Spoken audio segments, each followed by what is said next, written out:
Euh, Hi Romain. Salut David. Alors on va commencer en français parce qu'on a déjà parlé que des fois c'est plus facile de répondre en français. Moi je sais parce que je parle français, mais quand je fais des interviews en français, je suis toujours un peu déçu après. Alors on va faire un peu les deux Les deux. pour commencer. Alors la première chose, le premier sujet sur lequel je veux parler, c'est tu es très rare dans le monde du cyclisme que tu as choisi de faire des études, de concentrer un peu sur ça. Pour quelle raison? Parce que ça veut dire que tu n'étais pas tout à fait convaincu que tu voulais être un coureur cycliste professionnel. C'est vrai, David, c'est une excellente question. Je crois que déjà, je pense que ça vient de mon éducation.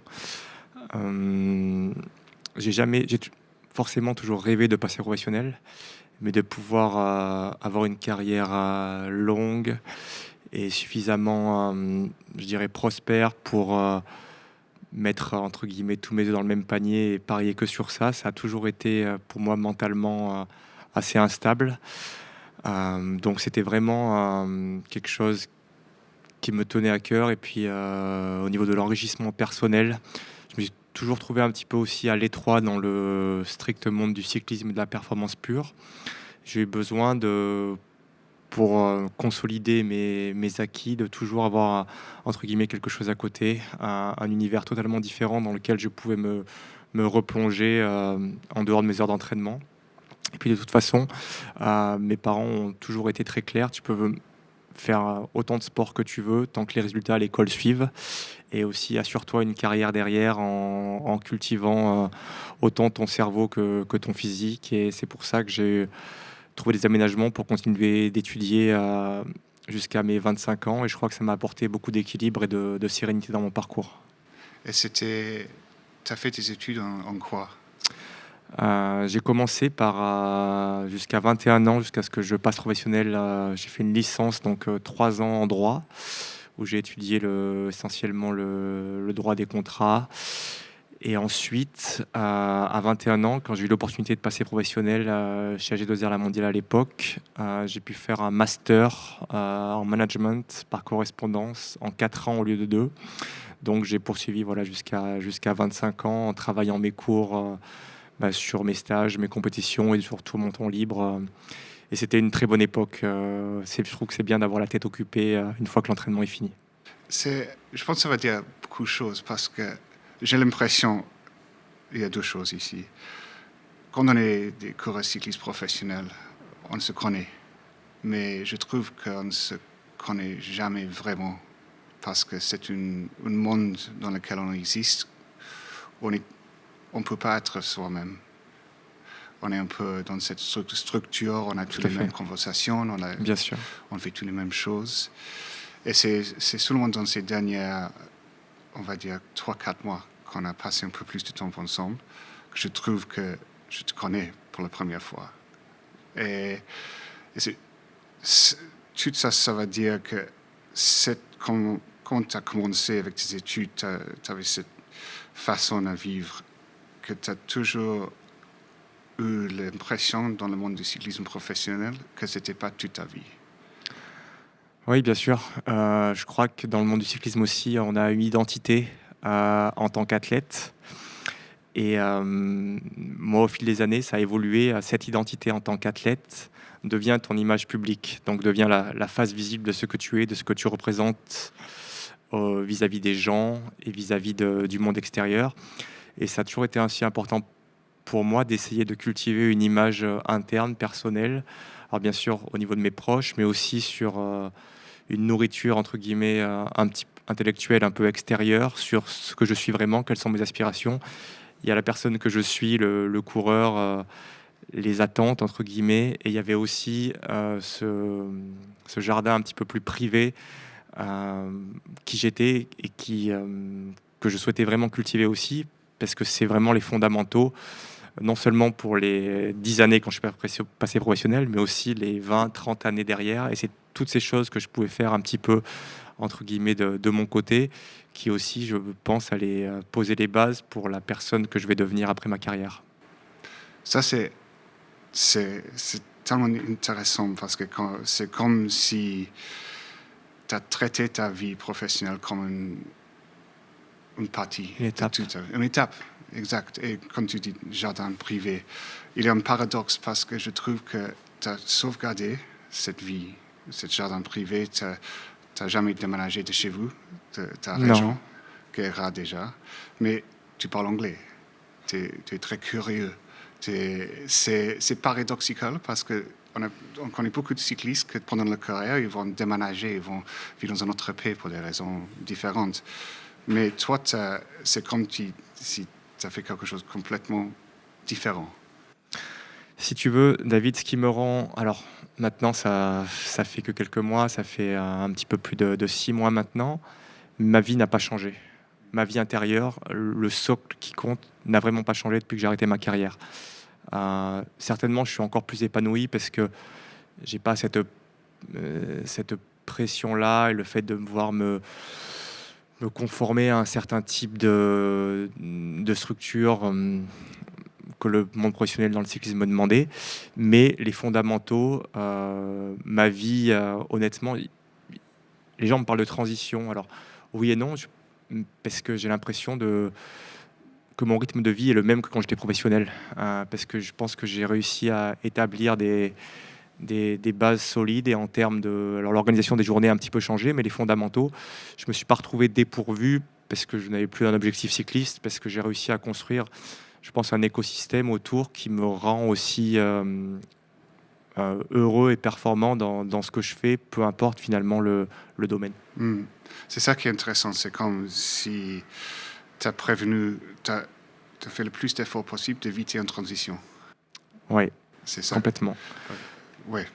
Complètement, et je pense que j'ai beaucoup évolué durant mes dernières années de carrière aussi, en prenant toujours aussi sérieusement mon parcours, mes résultats, les attentes, les objectifs, mais tout en sachant que ce n'est pas non plus l'alpha et l'oméga de ma raison d'être et d'exister. Donc, c'est pour ça qu'il n'y a pas eu de bouleversement majeur dans mon équilibre ni dans mon mode de vie, parce que j'aime toujours faire beaucoup de sport.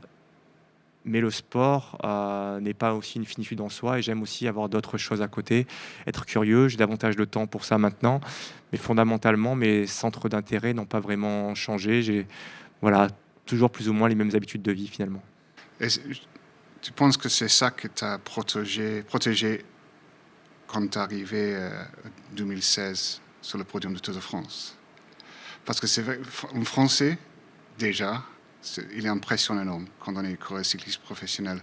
Mais quand on a 26-27 ans, on est sur le podium de Tour de France, la plupart des coureurs français, ça va le détruire. Oui, mais je crois que oui, l'année 2016, mais c'était un petit peu quelque part une surprise parce que j'étais on était 4-5 coureurs à être plus ou moins aussi forts en 2016 pour monter sur le podium. Et pour moi, l'année vraiment majeure était vraiment 2017-2018, mais ça avec factor d'ailleurs. 2017, pourquoi? Parce que j'avais 25 ans. En 2016, je fais un podium un petit peu, entre guillemets, surprise, parce que avec le même niveau physique, j'aurais pu finir 5e de ce Tour de France ou 6e, comme je l'avais fait quelques années avant. Et en 2017, par contre, voilà, tous les regards sont braqués sur moi et je dois confirmer. Et là, c'est difficile parce qu'on se dit, on est en proie un petit peu au doute, est-ce que je vais être capable de refaire cette performance-là, chose qui n'est pas pour une équipe française, pour un coureur français encore, entre guillemets, institutionnalisé. C'est pas quelque chose qu'on a l'habitude de faire régulièrement. L'équipe évolue avec moi. On n'est pas habitué à jouer un classement général sur un grand tour. Donc là, oui, il y a beaucoup de pression. Et même si c'est 3e en 2017 et que ça aurait pu mal se terminer le dernier jour, le fait d'avoir répondu présent au niveau équivalent à l'année précédente a été pour moi signe que finalement j'avais réussi à mettre en place des schémas mentaux de performance qui me protégeaient un petit peu quelque part de toute cette pression-là. On va revenir sur 2016 parce que, et on va switcher en anglais. We'll speak in English now. Tell us the story about how you and Factor came together, because Rob Dutilis, our founder, he holds you in such high esteem and respects and likes you, but is also, I think, incredibly loyal because he feels the belief you put in him allowed him to do what he dreamt. So can you tell us a little bit about how you ended up riding Factor? Yeah, I mean, so 2016 was, so for us was, we didn't expect to perform the Tour de France at such a high level. And we knew it was something we should and have to build on, you know. I was also 25 years old, with some really good teammates. The team really wanted to step up. And we knew that also in terms of equipment, material, we also had to step up if we wanted to keep on going and try to deliver the same results in the coming years. So I have to say we were super pumped that we heard about Factor already because Factor was sponsoring one cycling team. It was already super nice and super looking bike. So I remember, this is also the bikes you wanted to get. So when we soon after the Tour de France in 2016, we heard about the possibility to work with Factor.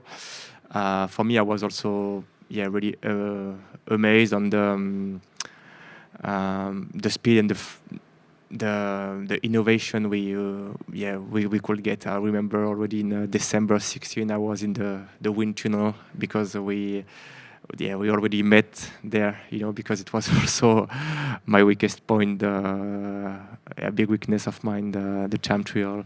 And we already had a plan, and we knew that, it was something also if we want to keep going in the performance on the highest possible level, we should really improve on the bikes. And it was the same in 2018 with Factor. We had a special bike for Roubaix, and I remember racing on your chapter 3 bike. So it's really good memories, and also for me, will be always super super grateful because I knew that the brand will do anything they can to deliver the best possible bike. So we try to optimize I remember we got there with Factor, ceramic speed and all the possible improvements in material wise to make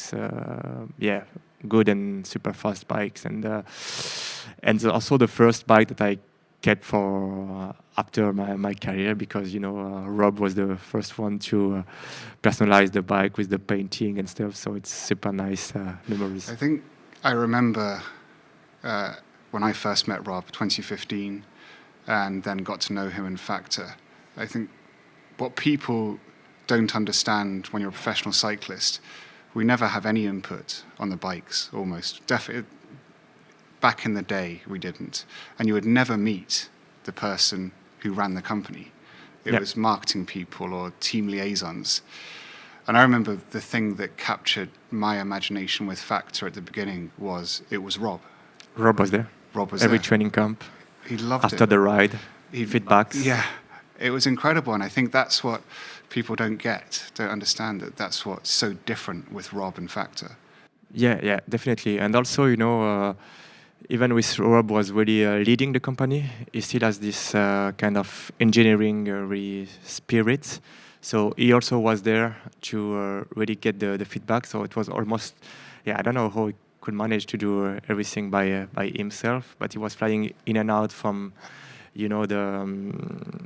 from Taiwan to make the small change on the bikes, on the sizes that we wanted, and he could deliver like in just in a few days or week the change we wanted. So for us, it was really also really game changer in the way we approached material. So the spirit you can't imagine. Now I imagine because we when unfortunately we changed from Factor on my.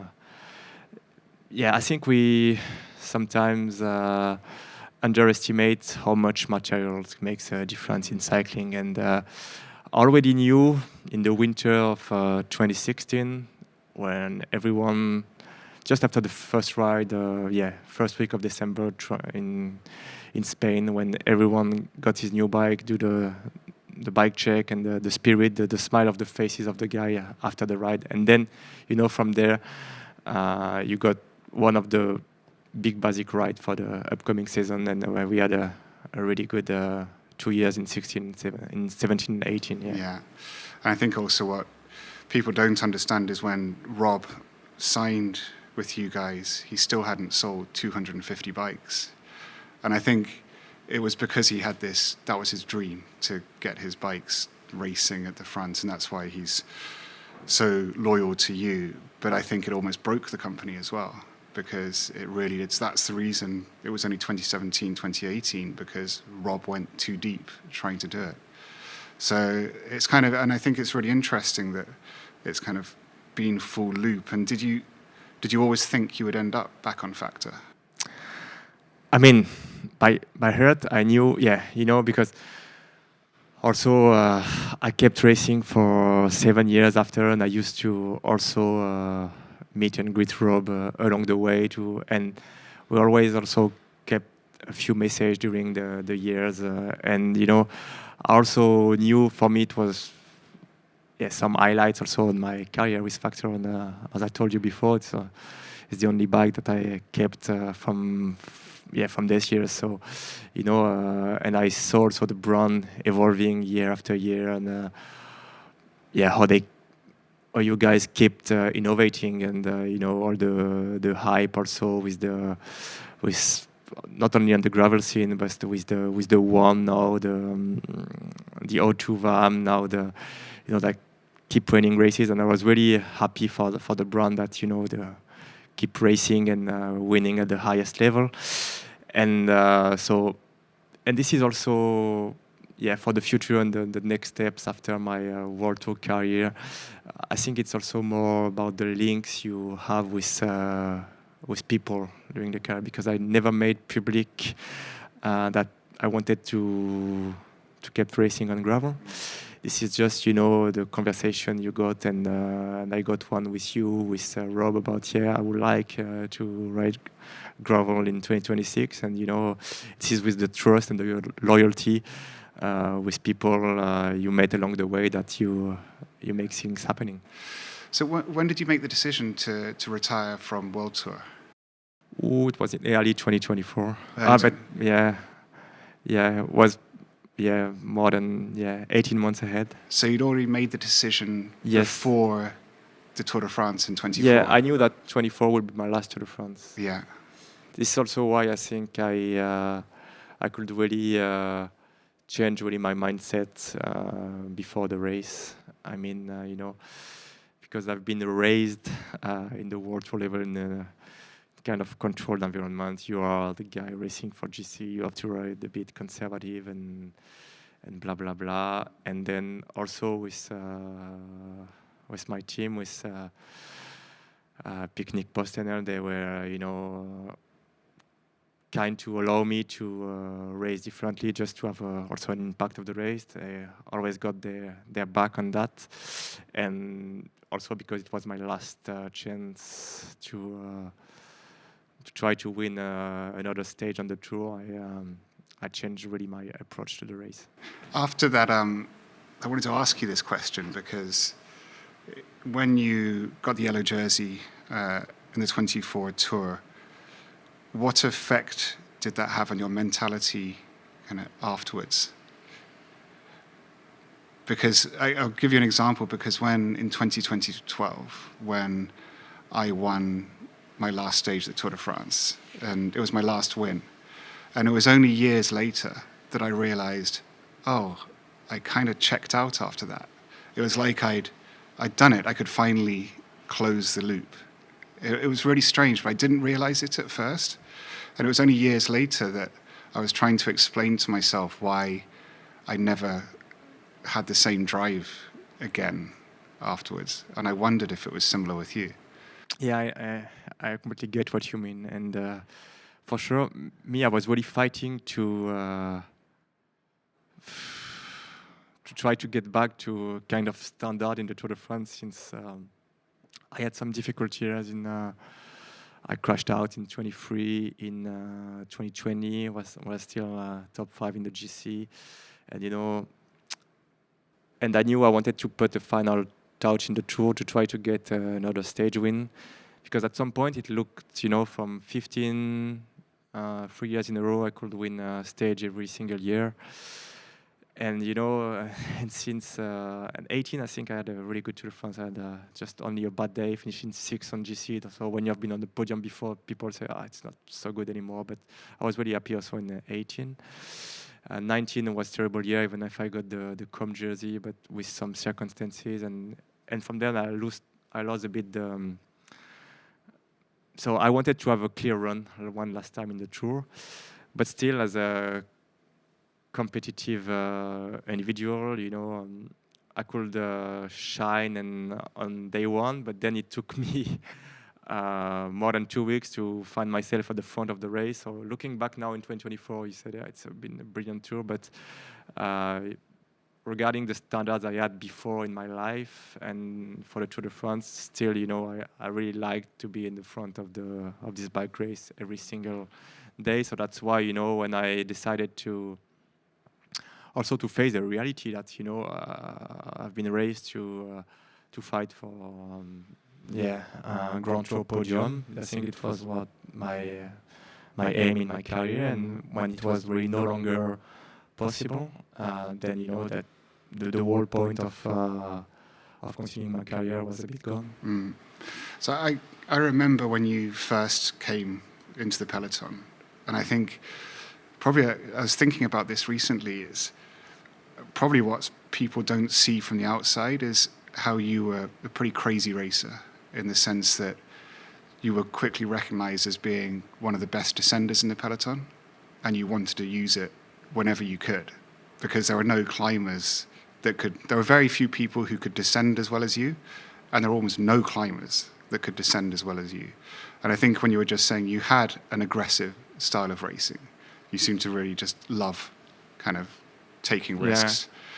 Yeah. And I guess as well, something towards the end of your career, and in many ways that stage where you got the yellow jersey, you just raced crazy, and which you can do less and less as you get older. And I wonder if this kind of first year out, kind of from the World Tour, is an opportunity to go back to that, just having fun. Yeah. I mean, also, I try to also explore every possible area where I could make a difference. And I've never been, never by far the best climber in any race. I could be in top 3, top 5 of the best climber. Maybe in 17 I was, but I couldn't make such big difference that could seal a victory. So I always had to find other ways to perform and try to outperform my opponents. And so it can be during the race, trying to go hard and where people didn't expect me to do so. Or also, I think in 2024, I had a not so good Giro. It was my biggest goal of the year, and I don't know why I erased it from my memory, but I just remembered the last evening before the last stage. I was sitting with the staff, and we are always have a nice evening, and but I didn't went out that night. We stayed at the hotel having some drinks, and that's been 4 months of full of altitude training camp, sacrifices, not being away from home, and I think I finished just top 10, and not so much shining. And I said, okay, this is gonna be my last Tour de France, and I want to do something special. And we heard a bit about HIIT training back in but it was only it's not like it is right now.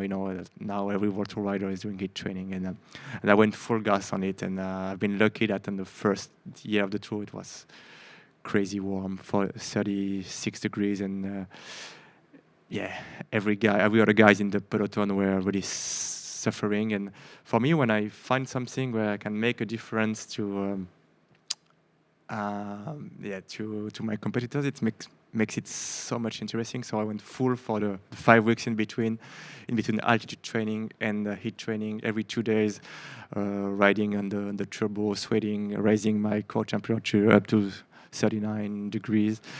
And, so it was dedication. And then on that day, I had a brilliant day. I could just push my best numbers while the rest was, all the other riders were suffocating, and that's what makes the difference on that day. So, and this is an area where also I think that's why I enjoyed a bit less World Tour cycling in my last few years, because it all got so much scientific right now that I could not find any other area where I could really take an advantage now. Yeah, it's interesting because I think I sometimes question it's whether it's because we've known something different before. That it's because I think if you choose to be a professional cyclist now, you understand that it's all science, that there are very little gains to be made, kind of because everybody knows everything. Everybody knows now. Everybody knows everything. One of the things I loved about pro cycling kind of was there was a bit of a black art. There was a mystery to kind of why you were good some days and why you weren't, and it was kind of luck of the draw. And I think it's just a very different sport. Like, everything changes. So, but you've managed to finish your career not burnt out, which I think a lot of us retire from being a pro racer because our head has gone, because we can't keep doing it. We can't. I never call them sacrifices, because you make the decision. You just can't work as hard, and you can't push yourself so hard, and you can't justify it. And so when you stop, you just don't really want to have anything to do with it for a while. And I even see some of the World Tour riders that are coming to gravel, and they last like 2 or 3 months, and then they're like, this is way too hard. They didn't expect it to be. But you're coming into gravel seriously. You're coming into it, you're treating it with respect. With respect, but for sure. But yeah. You have to, otherwise you get your ass kicked every week, and you finished, in the etc. And I was surprised. The focal point also changed. I'm still like to ride a lot, but I can't now go along with any training plan. I go with the flow. I know I have to push myself on some days if I want to be good, but I also have a much more balanced life. Still aiming for 15 to 25 hours a week, depending on the week, on the travel and the other stuff you have to do. But you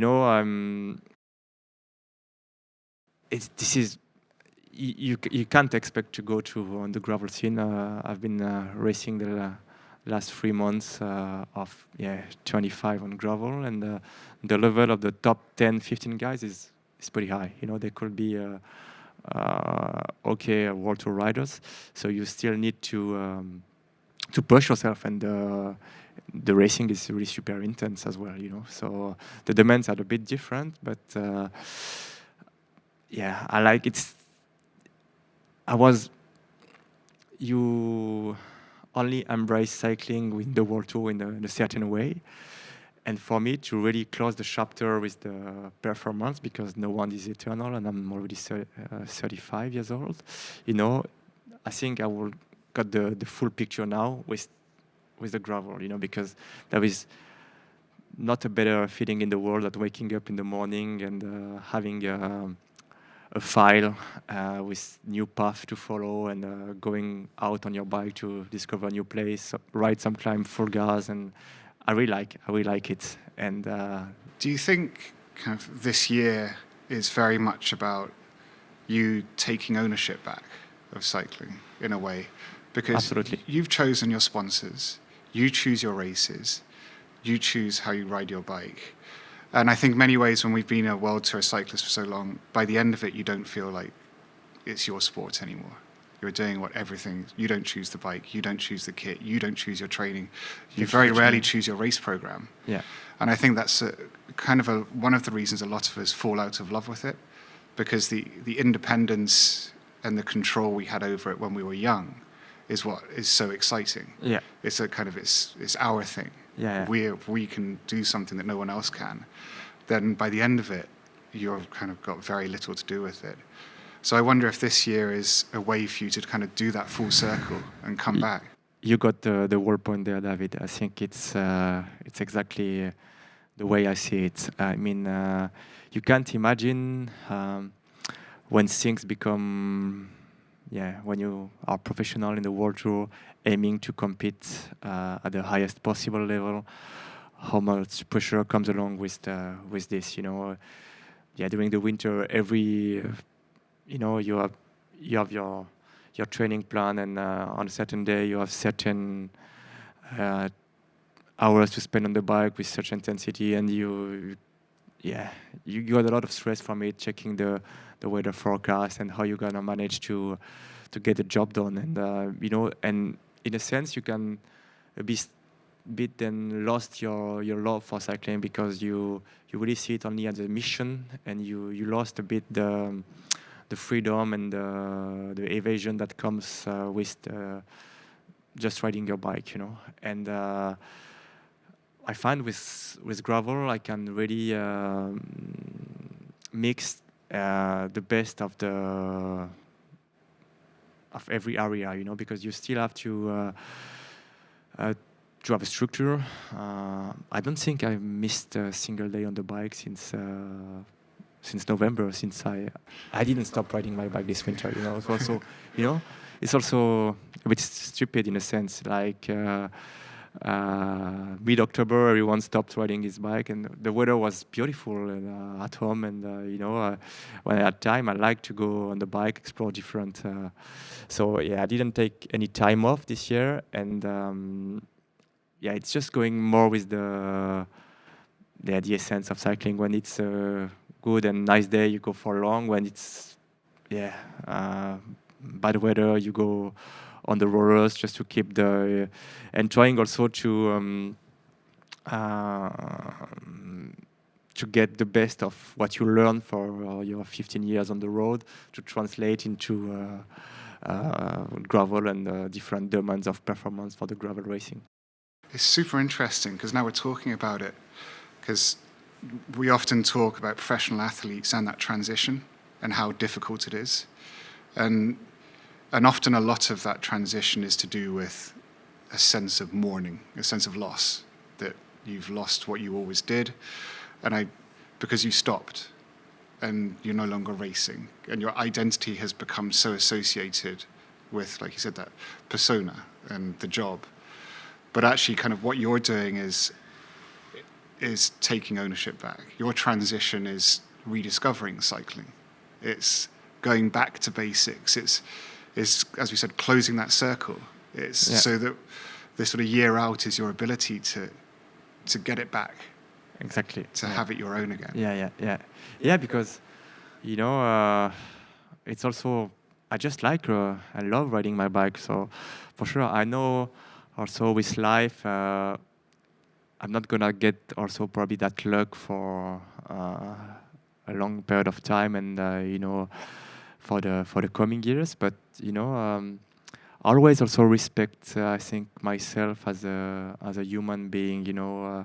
Trying to have a kind of healthy life, and so I don't want to lose this lifestyle just because I lost the kind of purpose, being good and being doing some performance, So I wanted to just get also the balance bike, and I ride bikes for myself first, because I like doing so, and but still, this is why I think you can go into the world tour, because you're so competitive. So I'm really happy to also line up in the event this year, because it is it's something really engaging for me, and that I think keep pushing yourself in different ways in life, and also, because on the start line everyone is a bit, the same. We don't really care about what you have done in the past, and so this is, having the chance also to travel to some different places, trying to explore and enjoying the also different things that comes along with riding your bike. What would you define as success at the end of this year? I mean, it's to really close the circle, because I really think in the coming years, maybe in the next, in 3, 4, 5 years, will now my numbers will start to drop in terms of how much I can ride and everything. So to now I got this this time during this year to also, when I was bored sometimes in my hotel room before some races or in some training camps, I was looking on my phone to some really cool gravel events, and I was a bit jealous, because I felt like, okay, this is what I want to do, and to have the chance to do it this year with sponsors and the partners, I would say the people I chose, is such a privilege. And also to be able to go there with the family. We plan some a big US trip where we're also gonna explore the country. I will ride from point to point to do to get also myself ready for the races there. But so it's just the pure enjoyment of cycling, also without all the, I would say, the hamstring that also can come along in the restricted road racing scene. Well, thank you, Romain, and good luck with the year. We're very excited. It's going to be good. Me too. Yeah. Couldn't be more.